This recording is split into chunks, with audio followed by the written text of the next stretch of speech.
Let's find out more about West Africa's rebuilding efforts. Joel Selanikio joins us now. He is a physician and CEO of Magpi Mobile Technology. He leads the team in developing new technologies and business models for health and international development, and you've also spent time over there. That's right. He's talking about getting to zero, and it is just so difficult, isn't it? I mean, give us your perspective, having been over there. How tough a task is that? Well, I think we're actually doing all the right things to get to zero, and in fact, in Liberia, they've been at zero now for quite some time. I think Liberia is on the edge of being declared Ebola-free after not having any new cases for quite several weeks. Sierra Leone still has cases, and in fact, I just talked to a fellow today by email who's still working in the treatment center where I was at in Sierra Leone, and he mentioned that the cases have gone down. They've gone down before. I think we'll believe it once we have zero cases for several weeks in a row, but I think that we're actually doing all the right things to get down to zero. Let's talk about the battering. Let's just stay with Sierra Leone because Daniel Wrench is saying 1.5 billion. They're looking at a recession. This is a country that went through a civil war from '91 to 2002. They've already taken as many hits as you can possibly take. Talk to me about this rebuilding effort. How tough a task is that going to be once we turn the corner on Ebola and we're not there yet?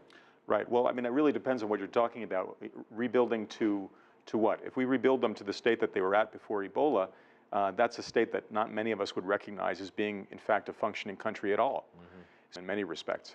So I think if we're talking about, we want to get them back to this, there are things that we can do, and there are things that historically we've not really been able to do. International aid and global health have been very good at doing, for example, vaccination campaigns. I guarantee you we can vaccinate every kid in Sierra Leone against measles, as we were doing before Ebola.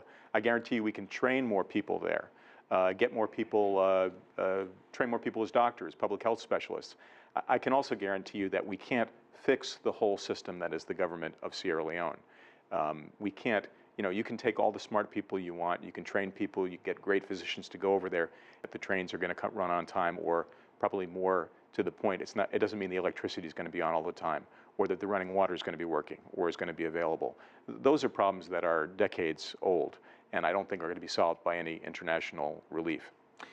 We're talking about infrastructure when we talk about that, but let's talk about people, because I think, and you have that unique perspective that you've been there. This is a country, and all three of these countries have struggled with this for some time now. And the survivors in some of these communities that are hard hit, we had Jeff Stern, who was a journalist who was over there. He talks about some of these communities that were really hard hit, that you can survive this, but then you're treated as a leper, that to do business and these sorts of things, it's very difficult for the survivors in a sense. Talk to us about the human toll, and how do you turn the corner on that? Well, I mean, where do you even begin to start? When I was there working as a doctor, certainly we had many patients who lived, but were the only member of their family to live. So, I mean, first of all, how do you deal with that? In many cases, whole villages were gone. So your whole support system, your family, I mean, certainly your livelihood, all those resources are gone. I don't know how you recover from that situation. The stigmatization, I think there's, certainly we saw some instances of that, but I'm not really sure how widespread it is.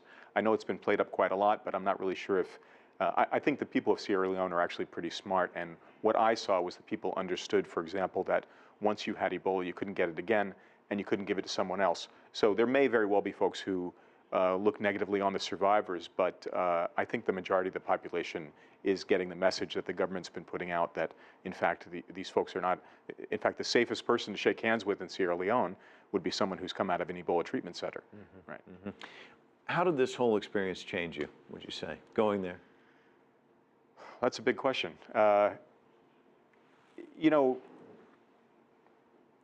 not sure how much it changed me. I think I was wavering on the decision to go just because of the, potential danger. And one thing that it certainly confirmed in me the fact that we do have to take risks from time to time, because certainly when I got there and was surrounded with other folks who had chosen to do the same thing, docs, nurses, water and sanitation specialists from all around the world, you discover that, in fact, it just becomes a day-to-day norm. And in fact, I was a bit worried when I went over there that I would be overwhelmed by just by the risk to myself on a daily basis. And in fact, it wasn't like that at all.